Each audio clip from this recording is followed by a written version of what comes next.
Welcome to the Frank and Lizzie Show. I am Frank Avalos, and it is a pleasure to co-host this with the great, amazing Liz Faust. Hi.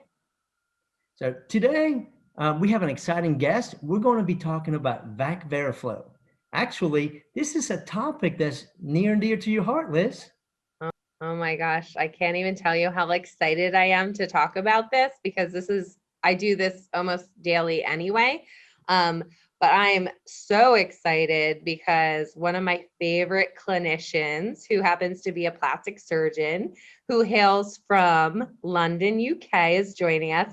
I have the pleasure of introducing Dr. or Mr. Ibby Younis. Welcome, Ibby. Thank you, Liz. Thank you, Frank. It's great to be on the show. And yes, in the UK, if you're a surgeon, you're called a Mr. So I'm Mr. Ibby Younis. But for you guys, Dr. Ibby Younis is absolutely fine. And I'm thrilled to be on the show. Dr. Ibby, I am so impressed with the work that you've done. As a matter of fact, you were one of the panelists for the 2020 International Consensus on Veraflo. So can you enlighten us a little more about that? Sure, yeah. Well, that's where I first met Liz. I was a bit taken aback when she presented her take on Veraflo, Veraflo, that is, and all the work she's done as well.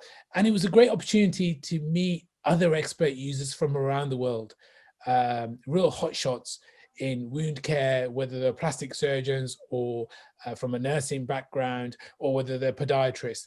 And we were able to share experiences, data, thoughts, ideas, cases, our protocols, our take on how we use Veraflo, when we start using it, when we stop using it, when we step down to just VAC, and then following on from that, how we close a wound. A plastic surgeon closes a wound differently to a general surgeon, who closes a wound differently to a podiatrist.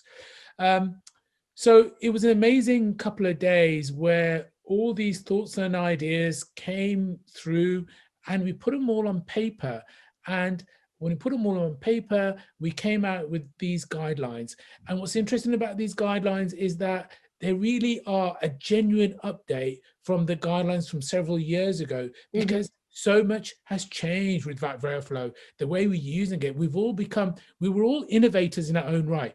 I mean, look, Veraflo is, for me, the most innovative therapy in wound care in the past 30 years. What does that mean? That means it's more innovative, more groundbreaking, more revolutionary than VAC itself. In fact, some people say Veraflo is an evolution of VAC. No, it's not. It's a revolution. Oh, I love that. Yeah, I have to say, I echo your sentiments about the international consensus guidelines. It was interdisciplinary. Lots of different panelists were from different disciplines, but also different countries. And then the thing that I loved about it was that it was truly a launching pad for the information and data that's out there. So I know just published, hot off the press, in Plastic and Reconstructive Surgery Journal is the supplement on Veraflo. And in it, Dr. Gabriel does this great meta-analysis that puts together all the data that I think we've been seeing clinically for years as users of the device, of users of Veraflo. And so now we kind of are marrying the data to our clinical evidence. Yes, it's a great meta-analysis. It brings all the data together, like you said, and just reinforces the message that, Veraflo should be the first line thing you think of when you've got a wound that you think needs negative pressure. You should, if you're thinking standard negative pressure, in other words, VAC, don't think VAC, think Veraflo instead. Yeah. So, Dr. Younis, do you have, you get me excited about this technology. Do you have any case studies you can show us? And then for some of us who may not know, because a lot of time we read these papers and it says NPWTi-d, can you explain that as we pull up one of your case studies? Sure. So Frank, that's a great question. NPWT, negative pressure wound therapy, I-D. Oh my God, all these letters. Listen, the letters that come after my name with all my qualifications are confusing enough. Even I forget what they stand for. In fact, I don't know what all of them stand for. So what does the I and D mean? Well, I means, no, it does not mean irrigation, Frank, not irrigation. It means installation. Very different. Irrigation is like having a shower. Okay, I love having a shower. Installation is different. It's a bit like installation and dwell is like having a bath. Okay, I don't like having a bath. I like having a shower. My wife likes having a bath. So she's more sort of installation and dwell, and I'm more irrigation. So it's really important to emphasize that it's negative pressure wound therapy with installation of fluid that then dwells. And we never use the term dwell in the UK. We use the term soak. Yeah. Same thing. So I want to say soak. And in my talks, I do say soak, but it's installation and dwell time. So fluid goes in.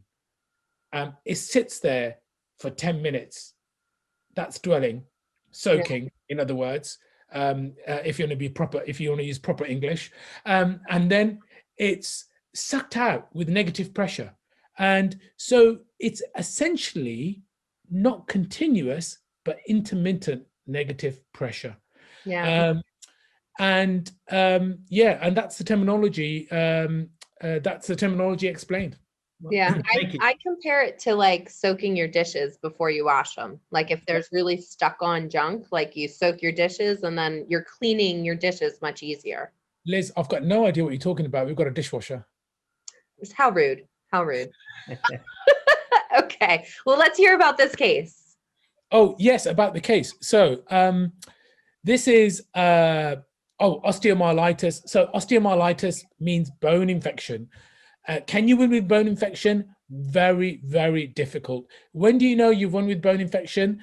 Well, when you treated the problem and 2 years later, they haven't got the problem. That's when you know where you won. Bone infection can rear its ugly head at any point within the first 2 years. So you got to get to the 2-year point. Otherwise, you can't really shout about your case. Prosthetic joints, once they get infected, have to come out. So this is a situation where I've got a 63-year-old patient who's got long-standing rheumatoid arthritis, and she has many joints in her body replaced because of her arthritis.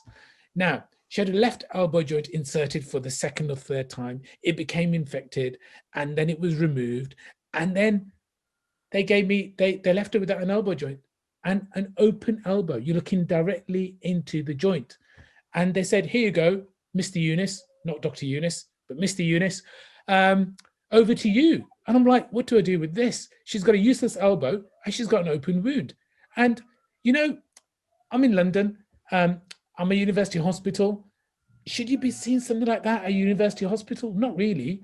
Maybe you can justify seeing something like that 50, 60, 100 years ago, but not in the 21st century. So I was a bit shocked and stunned. So I thought, what do we do? So this was the joint that was inserted and revised, and it got infected. So they took it out. There's an X-ray. There you can see a drain. There's no joint. That is a useless elbow, and it's all open. So a stepwise approach. By the way, she's polymicrobial. So she's grown loads of different bacteria. And so all the microbiologists, as in every single microbiologist, infectious diseases physicians know this patient. They know this elbow because she's just hitting them with bugs and a lot of resistant bugs as well, because she's been on antibiotics for months. So what do? I do Veraflo. So I take her to the OR, I clean it up, still not very nice. I do my Veraflo, first dressing change. It looks a bit cleaner, more granulation tissue.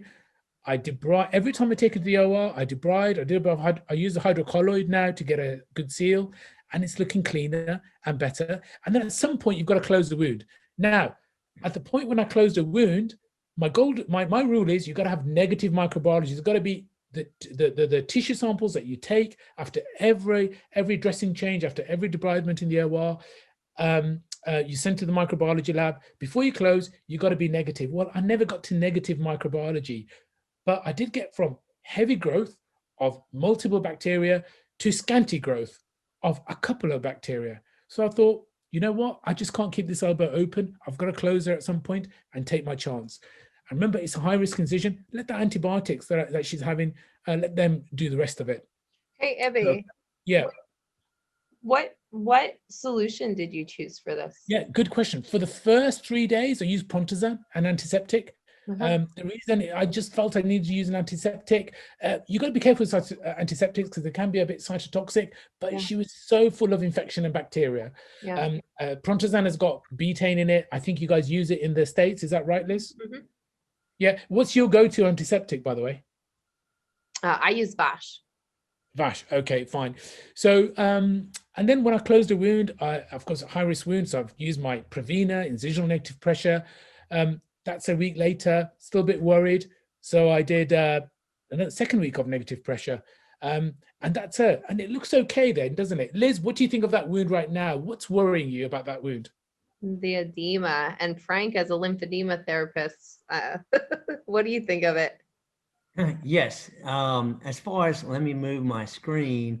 So yes, we like to get rid of edema because we know that the oxygenation to the tissue and the cells and all that will not allow the healing. And there's a chance that this could revert back to an infection if the body can't absorb it. So I agree with the edema being a, so my question to you is, how do you address the edema?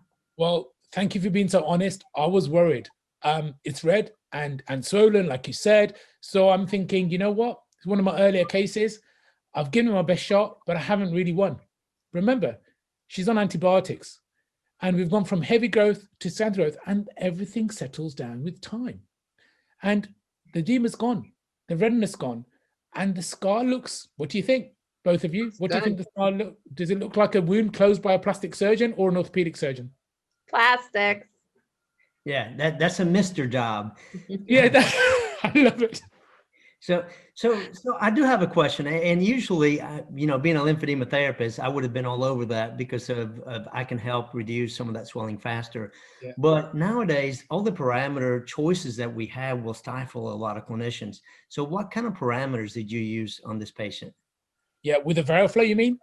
Yes, Yeah. sir. So with the Veraflo, good question actually. There is a function on the VAC Ultra pump where it gives you a volume for the volume to instill, whether it's antiseptic or saline. Remember, I did antiseptic for 3 days and then I went to saline because I'm just slightly concerned about the cytotoxic effects of the antiseptic. But I was putting in 50 mils of saline or Instillation fluid. 10-minute soak if it was saline. If it was Prontazan, 20 minutes. You need a bit longer soak time. Remember, I'm in British, soak rather than dwell, but 20 minutes dwell time for the betaine, the active agent in Prontazan, to be effective. And I was doing that every 2 hours. Every 2 hours, because I wanted, and the reason every 2 hours rather than 3.5 or 4, because I wanted that wound washed out 12 times in a 24-hour period. For me, it's simple. And Yeah, that follows the international guidelines too. I mean, it's 10 to 20 every 2 to 4 -125. And so I think you're spot on, with those recommendations. And the other recommendation was, really use normal saline unless there's a heavy contamination, which is exactly what you spoke to in this case. So let me see what the final result is. You said 2 years, right? Absolutely. So it's funny that, isn't it, Liz? International guidelines, it matches up. And we were, of course, part of those international guidelines. And the great thing about this case was that she saw, with all these with Veraflo cases, the patients can see what's coming out into the canister. Mm-hmm. And they can see on day 1, day 2, it's mucky as anything. Mm-hmm. On day 3 and day 4, it's not too bad. And then by the end of the week, it's quite clear. Mm-hmm.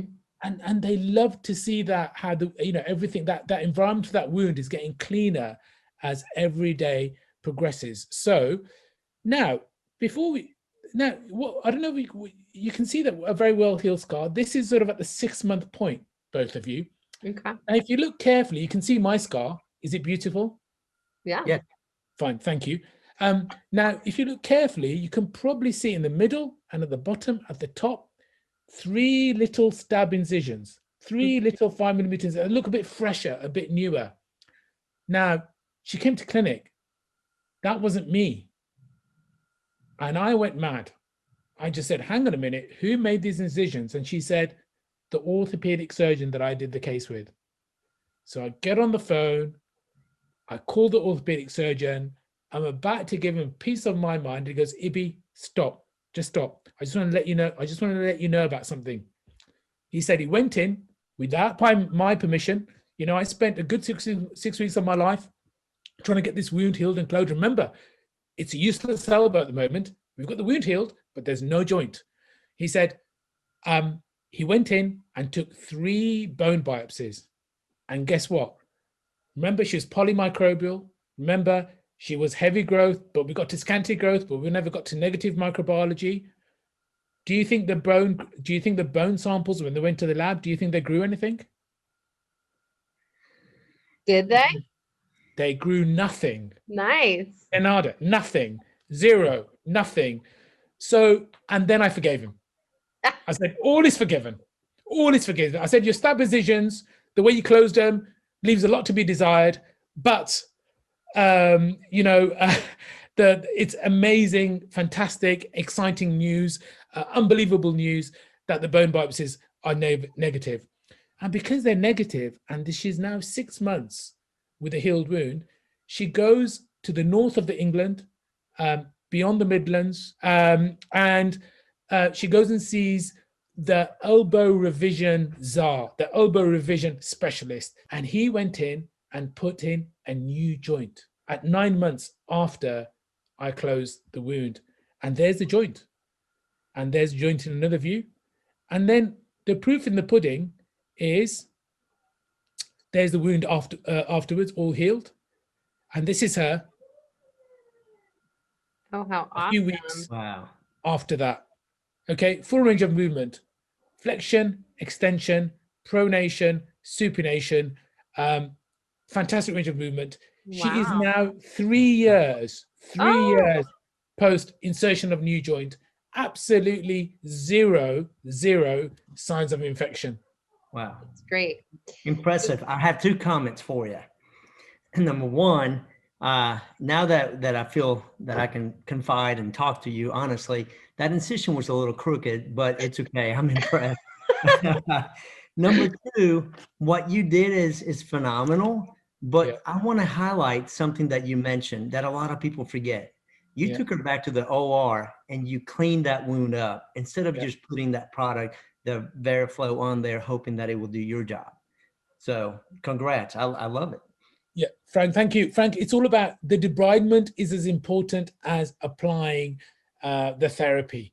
The two go hand in hand, and you should never be scared about doing the debridement.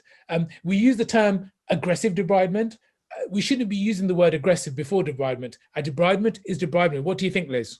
Yeah, I mean, I think there are some factors for conservative debridement, like for us, like certain nurses can only do selective debridement, or like physical therapists. So like for me, I can do debulking at the bedside without having to take them to like an OR suite or an operational theater.